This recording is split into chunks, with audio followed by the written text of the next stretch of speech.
மங்களை செங்கலசமுலையாள் மலையாள் வருணச்சங்கலை செங்கை செங்கை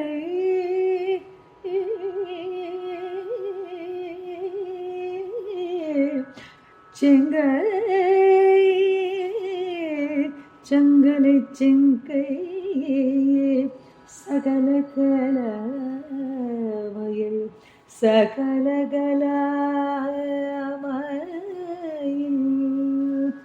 தாவு கங்கை கங்கை பொங்கலை தங்கும் பொறிசடையுடைய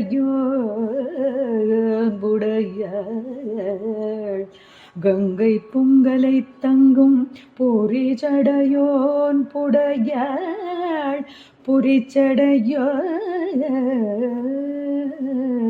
புடையாள் உடையாள் திங்களை நீலி செய்யாள் விழியாள் வேளியாள்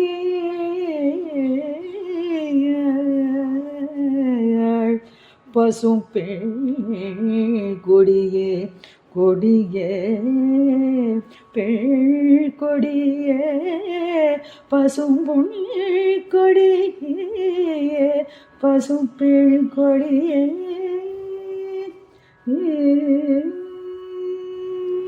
ஓம் நமச்சிவாயம். சிவதாசன் ஜெகநாதன். ஆன்மீக அன்பர்கள் அனைவருக்கும் எனது இனிய காலை வணக்கம். இப்போது நம்முடைய அபிராமி அந்தாதி தொடரில் இன்றைக்கு 21வது பாடலை பார்க்க போகிறோம். இதுவரையில் நாம் 20 பாடல்களை பார்த்துவிட்டோம். இப்போ தொடர்ந்து 21வது பாடலை இன்றைக்கி பார்க்க போகிறோம். அபிராமி பட்டர் நான் பலமுறை சொல்லியது போல தன்னுடைய உள்ளத்திலே தோன்றுகின்ற கருத்துக்களை எல்லாம் ஆத்ம சமர்ப்பணமாக அப்பப்போ வெளியிடுவார். இப்போ 20வது பாடலில் என்ன செய்தார், என்ன சொன்னாருங்கிறது நமக்கு எல்லாருக்கும் தெரியும். அம்பாள் எங்கெங்கெல்லாம் உரைகிறாள், அம்பாள் உரைகின்ற இடங்களையெல்லாம் சொன்னார். உள்ளத்திலே உரைகிறாள், கடலிலே உரைகிறாள், எங்கே பிரபஞ்சம் முழுவதும் அம்பாளே நிறைந்திருக்கிறாள் அப்படிங்கிறத சொன்னார். சொல்லிவிட்டு கடைசியில் என்ன சொல்லார்னா அருணாசல மங்களையே அப்படின்னார். அருணாசல பூரணாசல மங்களையேன்னார். பூரண அசல பூரணமானவளே, அசலை மலையிலேயே, மலையில் அசலம்னா மலையிலேயே, மலையிலே உரைகின்ற பார்வதியே, மங்களையேன்னார். மங்களத்தின் உருவமானவளே அப்படின்னு சொல்லி அந்த பாட்டை சொன்னார். இப்போ இன்றைக்கி என்ன சொல்கிறாருன்னா அம்பாளுடைய அழகை விவரிக்கிறார், அம்பாளுடைய உருவத்தை விவரிக்கிறார். பல பாடல்களில் நம்ம பார்த்துருக்கலாம். அம்பாளுடைய உருவங்களை அவர் பல நிலைகளிலே உயர்த்திருக்கிறார். இதுக்கு காரணம் என்னன்னு கேட்டிங்கன்னா, நம்முடைய உள்ளத்திலே ஒரு பொருளை ஏற்றி விட்டோம் என்று சொன்னால், அது உள்ளத்தில் ஏற்றினோன்னா எப்போ பார்த்தாலும் அது பொருளாக இருக்கட்டும், உருவமாக இருக்கட்டும், ஒரு செய்தியாக இருக்கட்டும், அது ஒரு திருப்பி திருப்பி திருப்பி தோன்றி கொண்டே இருக்கும். அதே மாதிரி எப்பொழுதெல்லாம் அம்பாளை நினைக்கிறாரோ, அவர் எப்பொழுதுமே நினைக்கிறவர் தான். இருந்தாலும் கண்ணை மூடினால் அங்கே தெரிவது அம்பாளுடைய திருவுருவம் அவருக்கு. அந்த நிலையிலே தானே பிரதமை கிருஷ்ணபட்ச அது பிரதமை அன்னைக்கு, அது சுக்லபட்ச பிரதமை அன்னைக்கு அமாவாசை அப்போ பௌர்ணமின்னு சொன்னார். ஏன்னா அவர் கண்ணை மூடனே அங்கே ஒளி வெள்ளமாக அம்பாள் தெரிந்ததுனால அதை பௌர்ணமின்னு சொன்னார். அதே மாதிரி இன்றைக்கி அம்பாளுடைய எங்கெங்கெல்லாம் உறைவிடங்களெல்லாம் 20ஆம் பாட்டில் சொன்னவர் இன்றைக்கி அம்பாளுடைய அழகை மீண்டும் விவரிக்கிறார். அதை போனால் பூர்ணாசல மங்கையே அப்படின்னு சொன்னார் இல்லையா.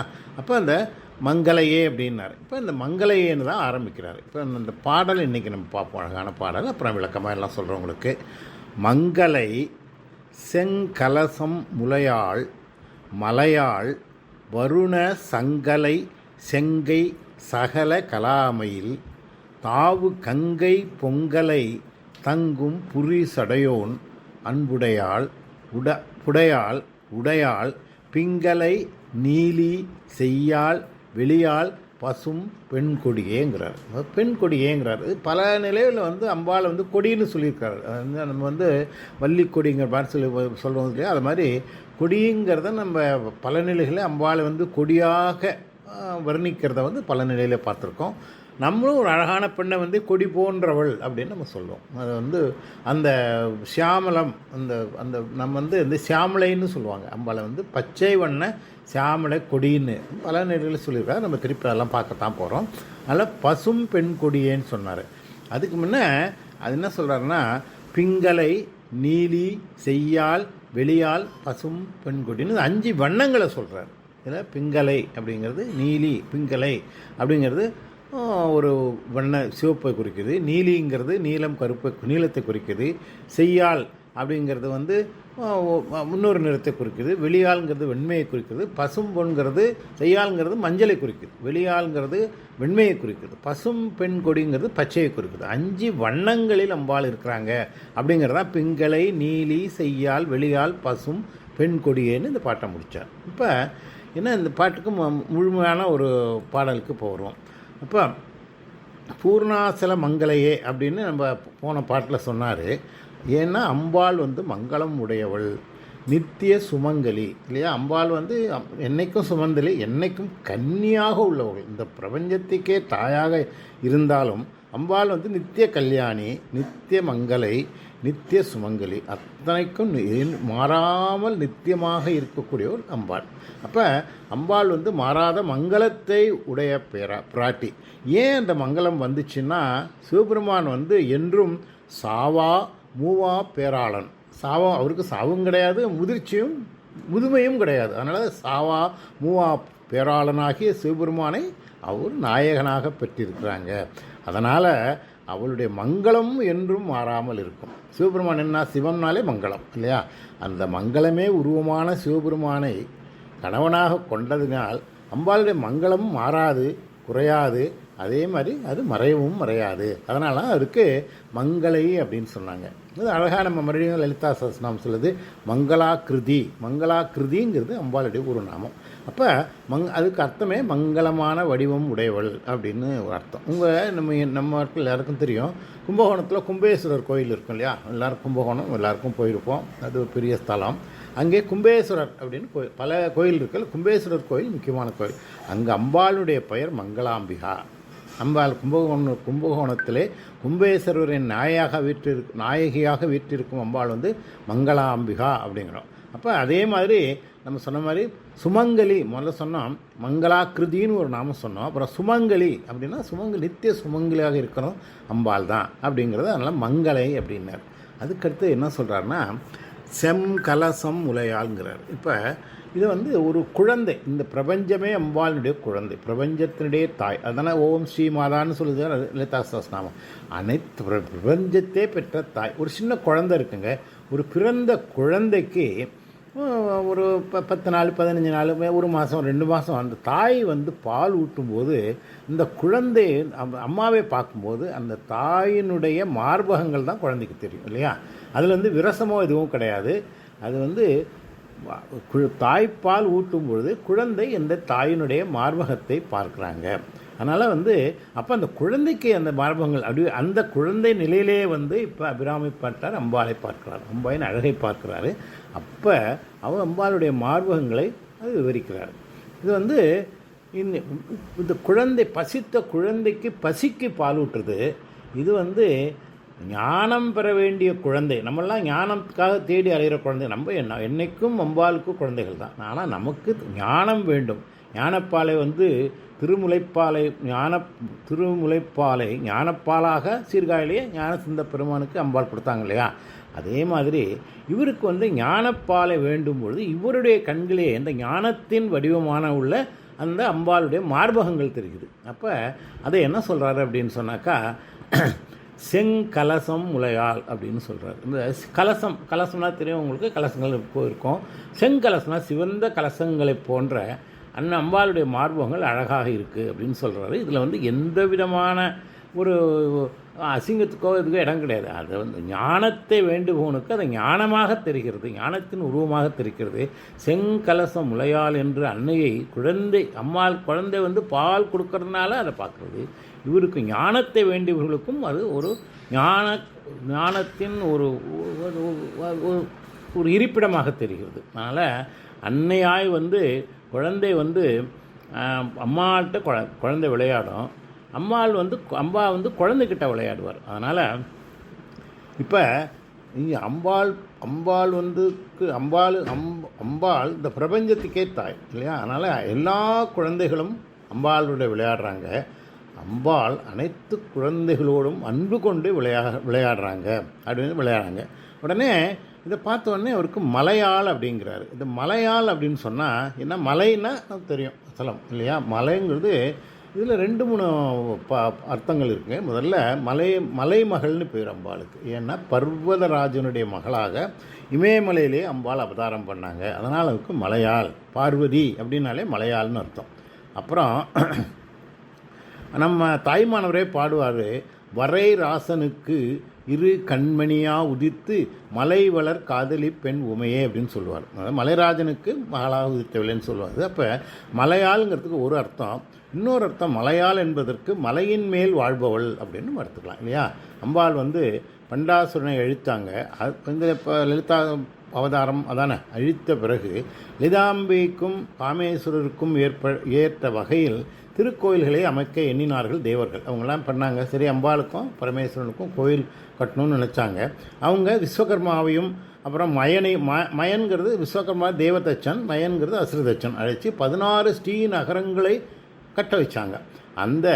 அப்படியே வந்து 16 நகரங்களை அமைச்சு அதில் 9 வந்து மலை மேலே இருக்கும், 7 கடல்கள் இருந்தன. இந்த 16 அரண்மனைகளே 9 மலை மேல் இருக்குது, 7 வந்து கடலில் இருக்கிற. அந்த 9 மலை மேல் அம்பாள் வாழ்கிறதுனால அம்பாளுக்கு மலையாள் அப்படின்னு ஒரு பேர் வச்சுக்கிட்டாங்க. அப்போ அம்பாள் வந்து எந்தெந்த மலைகள் இருக்கிறாங்கிறதுக்கு லலிதா சஹஸ்ரநாமத்தில் நிறைய நாமாவளிகள் இருக்குது. நான் இப்போ சொல்கிறேன் உங்களுக்கு. இந்த பாடலை பொறுத்த வரைக்கும் லலிதா சஹஸ்ரநாம நாமாவளிகள் பல நாமாவளிகள் இந்த 21வது அம்பிராம இந்த பாடலில் இருக்குது. இப்போ அம்பாள் வந்து மேருமலையில் இருந்தாங்க, அப்புறம் பொதிகை மலையில் இருந்தாங்க, அப்புறம் விந்திய மலையில் இருக்காங்க. இப்படி எல்லா மலைகளிலும் அம்பாள் கோயில் கொண்டு இருக்கிறாங்க. அப்படிங்கிறதுனால மலையாள்னு பேர். அது என்ன சொல்லுதுன்னா சுமேரு மத்திய சிருங்கஸ்தா, சுமேரு மத்திய சிருங்கஸ்தா அப்படின்னா மேருமலையிலே வாழ்கின்ற. இதெல்லாம் நான் சொல்கிறதெல்லாம் லலிதா சஹஸ்ரநாமாவளிகள். சுமேரு மத்திய சிருங்கஸ்தாங்கிறது அம்பாள் மேமலையிலே வசிக்கிறாங்க. அப்புறம் மேரு நிலையான்னு ஒரு பேர், அதுவும் இமயமலையிலே வசிக்கிறாங்கன்னு சொல்லுது. அப்புறம் விந்தியாச்சல நிவாசினி, விந்தியம்னா விந்தியமலை, சலம்னா மலை, விந்தியாச்சலனா விந்தியமலை நிவாசினி, அதிலே நிவாசனம் வசிப்பவள் அப்படிங்கிறது. அப்புறம் மலையாசல வாசினி. மலையாசலம் அப்படிங்கிறது நமக்கு தெரியும் பொதிகை மலை வந்து மலையாளத்தை அந்த இது மேற்கு பக்கமான இருக்குது. அது வந்து அதுக்கு புதிய மலையை தாண்டினா நமக்கு மலையாளம் வந்துடும். அந்த மலையாச்சல வாசினி அப்படிங்கிறதும் லலிதா சஹஸ்ரநாமம். அதனால் மலையாள் அப்படின்னு இருக்கிறாரு. இப்போ அம்பாளை வந்து கண்ணால் பார்க்குறாரு, அப்புறம் உடனே கருத்தால் நினைக்கிறார் இல்லையா? அம்பாள் உருவத்தை கண்ணால் பார்த்தாரு, அப்புறம் வந்து அதை வந்து அவருடைய உருவத்தை விவரித்தார். அப்புறம் அம்பாள் மலை மேலே இருக்கிறதுனால மலையாள்னு சொன்னார். இப்போ அடுத்தபடியாக அவருடைய பார்வை வந்து அம்பாளுடைய கரங்களுக்கு போகுது. அந்த திருக்கரங்களில் அதில் என்ன இருக்கான்னா அம்பாள் வளையல் அணிஞ்சிருக்காங்க. அதை சொல்கிறாரு, வருண சங்கு அலை செங்கை. வருணம் அப்படின்னா சிவந்த, சங்குன்னா சங்கினாலான சிவந்த வளையல்களை அணிந்த செங்கைங்கிறார். இப்போ உங்களுக்கு சந்தேகம் வரலாம், அம்பாள் வந்து சங்கிலான வளையல் வந்து எப்படி வெள்ளையாக தானே இருக்கும்? சங்கு வெண்மையாக சுட்டாலும் சங்கு சுட்டாலும் வெண்மை தரும்னு சொல்லுவோம் இல்லையா? ஆனால் எப்படி வருணம்னாக்கா அருணம்னாக்கா உங்களுக்கு சிவப்பா எப்படி ஆச்சுன்னு கேட்டிங்கன்னா, அம்பாள் பலவித ஆபரணங்கள் மணிகள்லாம் அணிஞ்சிருக்காங்க. அதிலே மாணிக்க கற்கள் அதில் பிரதிபலிக்கிறதுனால அம்பாளுடைய அந்த வளையல்கள் செந்நிறமாக இருக்கிறாங்க. அதனால் வந்து அருண சங்கலை செங்கை அப்படின்னாரு. இப்படி பெருமாட்டி ரொம்ப நுட்பமான. அப்புறம் இப்படிப்பட்ட அம்பாள் உடலை பார்த்தாரு, அவருடைய தியானம் பண்ணார், அப்புறம் கைகளை சொன்னார். அப்புறம் சகல கலா மயில் அப்படிங்கிறார். அம்பாளை வந்து சகல கலா மயில்னா தெரியும், கலாமயிலாம் கலைகள் உருவமான மயிலுங்கிறாரு. அப்புறம் சகல கலாமயில், அனைத்து கலைகளும் உருவமான அழகான மயிலே அப்படிங்கிறாரு. அம்பாள் கலையின் உருவம். ஆனால் கலைகள் அம்பாளால் உருவப்படுத்தப்படுகின்றன. ஏன்னா அதுவும் அதனால் உள்ளதும் அதுவும் ரெண்டும் அம்பாள் தான். நம்ம பல தடவை பார்த்துருக்கோம் இல்லையா? செய்வதும் அதுதான், செய்யப்படுவதும் அதுதான். அதனால் அம்பாள் தான் கலைகளின் உருவம். ஆனால் அந்த கலைகளை படைத்தவளே அம்பாள் தான். அதனால் அம்பாளை தன்னுடைய பேச்சே கலையாக இருக்கும்பாங்க. நம்ம ஒரு முறை சொல்லியிருக்கேன், சரஸ்வதி தேவி அழகாக வீணை வாசிக்கும்போது அம்பாள் வாய் திறந்து நல்லா இருக்குன்னு சொன்ன உடனே அம்பாள் சரஸ்வதி நிறுத்திட்டாங்களாம். ஏன்னா அம்பாளுடைய குரலுக்கு இனிமைக்கு தன்னுடைய வீணை ஈடாகாதுன்னு சொல்லி நிறுத்துவான்னு சொல்லுவாங்க. அதனால் அம்பாள் வந்து கலைகளையே தன்னை உரையாடலாக கொண்டிருக்காங்க. அம்பாள் வந்து சகலகலாவலியாக விளங்குறதுக்கு நிறையா லலிதா சஹஸ்ரநாமாவில் இருக்குங்க. நான் அதெல்லாம் விளக்கமாக சொல்ல முடியாது, நான் சுருக்கமாக சொல்கிறேன். சதுஷ்டி கலாமயி, சதுஷ்டினா 64, இல்லை சதுர்னா 4, சஷ்டினா 64 கலாமயி, 64 கலைகளின் தலைவாக இருக்குங்க. கலாவதி கலையுடைய தாயாக இருக்காங்க. கலாலாபா கலையுடைய உருவமாக இருக்காங்க. கலாத்மிகா கலையே ஆத்மிகா தானே கலையாக இருக்காங்க. அப்புறம் கலாநாதா கலைகளின் தலைவியாக இருக்காங்க. கலாநிதி கலையே வந்து ஒரு செல்வமாக இருக்கிறாங்க. காவிய கலா அழகான காவியமாக கலையை கொண்டவர்கள். இது எத்தனை நாமாவளி பாருங்கள். இந்த சதுஷ்டி கலாமயி, கலாவதி, கலாலாபா, கலாத்மிகா, கலாநாதா, கலாநிதி, காவிய கலா அப்படின்னு பல நாமங்களில் லலிதா சஹஸ்ரநாமத்தில் சொல்கிறாங்க. அதனால் வந்து அது வந்து இப்போ நம்ம மீனாட்சி பிள்ளை தமிழில் கூட அழகாக சொல்லுவாங்க, கலாமயிர் கூத்து ஐயர் குளிர்பணம் அப்படின்னு சொல்லுவாங்க. இதெல்லாம் வந்து நம்ம கலையே அம்பாளுடைய உருவம், அம்பாளே கலையின் உருவம் அப்படிங்கிறத இதை சொல்கிறாங்க. சரி, அடுத்தது என்ன சொல்கிறாரு கேட்டிங்கன்னா, இப்படிப்பட்ட அம்பாள் எங்கே இருக்காங்கன்னா சிவபெருமானுடைய திருமேனியில் ஒரு பக்கத்தில் உரிமையோடு பெற்றிருக்காங்க, இல்லை வாமபாகத்தில் இருக்காங்க. அர்த்தநாரீஸ்வரியாக வாமபாகத்தில் இருக்காங்க. அவருடைய தலையிலே கங்கை இருந்தாலும் அம்பாளுக்கு கோபம் வருதில்லை. இப்போ எப்படி இருந்தாலும் ஒரு பெண்ணுக்கு தன்னுடைய கணவன் இன்னொரு பெண்ணோடு வச்சுருக்கான்னு தன்னுடைய உடலே தலையில் வச்சுருக்க உடம்புல இடப்பாகத்தில் அம்பாள் இருக்காங்க, தலையில் உச்சியில் கங்கை இருந்தாலும் அம்பாள் அதனால் கோபம் கொள்ளவில்லை, வறந்த மனத்தினுடைய திண்மையோடு இருக்கிறாங்க அப்படிங்கிற அதை அதை வந்து அழகாக வந்து காலமேக கூட சொல்லுவாருங்க. விண்ணுக்கு அடங்காமல் வெற்புக்கு அடங்காமல் மண்ணுக்கு அடங்காமல் வந்தாலும் யார்? கங்கை. விண்ணுக்கடங்காமல் வெற்புக்கடங்காமல் மண்ணுக்கடங்காமல் வந்தாலும் பெண்ணை இடத்திலே வைத்த இறைவர். பெண்ணுங்கிறது அம்பாளை, இடத்துனா அர்த்தநாரீஸ்வரர். அம்பாளை வந்து வைத்தவர் ஜடாமகுடத்தில் கங்கை அடங்கும்னார். அந்த கங்கை அடக்கினார் அப்படிங்கிறது அழகான ஒரு பாட்டுங்க. காலமேகப்புல ஒரு பாட்டு. அதை வந்து நம்ம இன்னொரு விளக்கமாக பார்ப்போம். அப்புறம் அதனால் தாவு கங்கை பொங்கு அலை தங்கும் புரிசடையோன் அப்படின்னு தலையை வந்து தலையிலேயே இந்த தாவு கங்கை ரொம்ப பெரிய பிரவாகத்தோடு வருகின்ற கங்கையை தலையிலே தாங்கி இருக்கிற அந்த புரி சடையனுடைய யார்? சிவபெருமானுடைய இடப்பாகத்திலே இருக்கிற நீங்கள் இருந்து ஆள்கிறாங்களாம். அத்தைய தாவு கங்கை பொங்கலை தங்கும் புரிசடையோன் புடை ஆளுடையாள். அது வந்து அவரையும் ஆட்கொண்டு இருக்கிறாங்க. அம்பாள் வந்து பரமேஸ்வரனையும் ஆட்கொண்டு ஆளுமையுடன் இருக்கிறாங்க அப்படிங்கிறாங்க. இப்போ வந்து அம்பாள் உருவத்தை பற்றி நிறைய சொன்னவர் அம்பாளுடைய வண்ணங்களை சொல்கிறார். இப்போ நம்முடைய தமிழில் வண்ணங்கள் வந்து 5ங்க.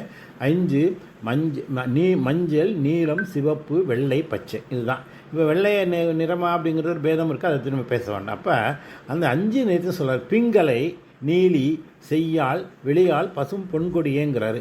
பிங்கலை என்பது மஞ்சள், அது பொன்னிறம் உடையவள் குறிக்கும். அதனால் ஆயி சுந்தரி நீலி பிங்கலை, குமாரி பிங்கலை அப்படின்னு திருப்புகழ் வந்து அருணகிரிநாதர் சொல்லுவார். அப்புறம் சுவாதிஷ்ட இப்போ இங்கே திருப்பி நம்ம என்ன போகிறோம்னா குண்டலிக்கு போகிறோம். இந்த குண்டலியில் சுவாதிஷ்டான சக்கரம் இருக்குல்ல, 2வது சக்கரம். சுவாதிஷ்டான சக்கரத்தில் 6 தாமலை இருக்கிற அம்பாளுக்கு காகினின்னு பேர். அந்த அம்பாள் பொன்னிறம் உடையவள், அல்லதான் பிங்கலை அப்படின்னு சொல்கிறாங்க. அடுத்தது அம்பாள் பொன்னிறம் உடையவள், அதையும் லலிதா சஹஸ்ரநாமம் பீத வர்ணா அப்படின்னு நம்ம சொல்லுது. இதுவும் லலிதா சஹஸ்ரநாமம். அடுத்தது நீலி அப்படிங்கிறாரு. நீலின்னா நீல நிறம் உடையவள்.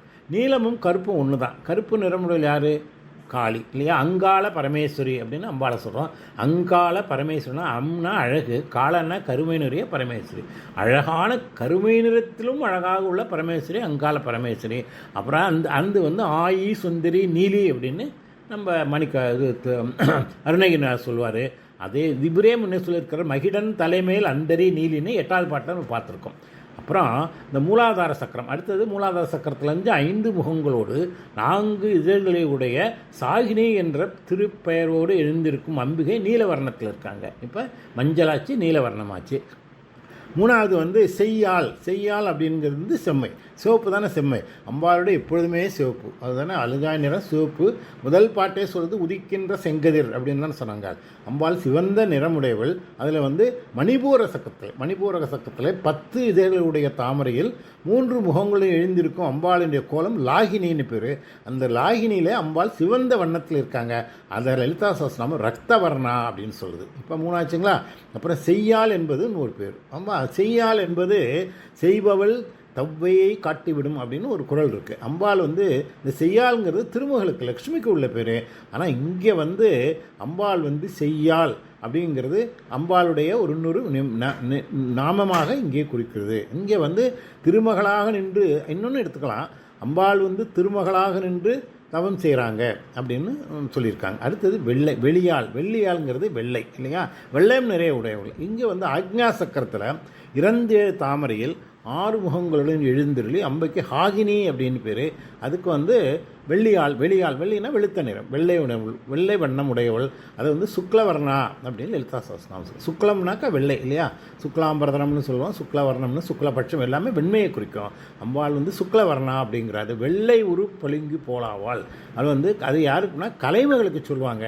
அதே மாதிரி அம்பாளும் இருக்காங்க. அப்புறம் கடைசியாக பசும் பொன்கொடி, பார்வதி நிறம் பச்சை. அதனால் மரகதவல்லின்னு நம்ம பேரை சொல்லுவோம். அது மாதிரி அப்படிப்பட்ட அம்பாள் பச்சை நிறமாக இருக்காங்க. இதில் வந்து பச்சை எரிக்கும் பிரை பயன் அப்படின்னு வந்து திருப்புகளை மறுபடியும் நம்முடைய அருணகிரிநாதர் சொல்லுவார். அம்பாள் வந்து பச்சை நிறமாக இருக்காங்க. இதை வந்து லலிதா சஹஸ்ரநாமம் சியாமானா பச்சை நிறம் என்று இருக்காங்க அப்படிங்கிறாங்க. ஆக இந்த 5 நிறங்களாகவும் அம்பாள் இருக்கிறாங்க. அப்போ மங்களம் மங்காதவளாகவும் செங்கலசம், அப்போ அம்பாள் மங்களம் குறையாதவளாகவும் செம்கலசம் போன்ற நகிலும் வளையுடைய கைகளையும் உடையவளாகவும் மலைகளாகவும் சகலகலா மயிலாகவும் சிவபெருமான் ஒரு பக்கத்தை ஆளுகளாகவும் இருக்கும் தேவி பிங்களே முதலில் 5 வண்ணமுடையவாக விளங்குகிறாள் அப்படின்னு செய்து அப்படிப்பட்ட அம்பாளை நான் வணங்குகிறேன் அப்படின்னு சொல்லி முடிக்கிறாரு. இப்போ நான் வந்து பாட்டை வந்து நேரம் இல்லாததுனால விரைவாக சொல்கிறேன். மங்கலை செங்கலசம் மலையால் வருண செங்கை சகல கலாமையில் தாவு கங்கை பொங்கலை தங்கு புரிசடையோன் புடை ஆளுடையான் பிங்களை நீலி செய்யால் வெளியால் பசும் பொன்கொடியே அப்படின்னு சொல்லி அழகாக முடிக்கிறாரு. இத்துடன் இந்த பதிவை நிறைவு செய்கிறேன். உங்கள் அனைவருக்கும் அபிராமி அம்பாளின் பேரருக்கருணையும் பரமேஸ்வரன் கொடாட்சமும் குறைவாது கிடைக்கும் என்று வாழ்த்தி இந்த பதிவை நிறைவு செய்கிறேன். நன்றி, வணக்கம். சிவதாசன் ஜெகநாதன். ஓம் நமச்சிவாயம்.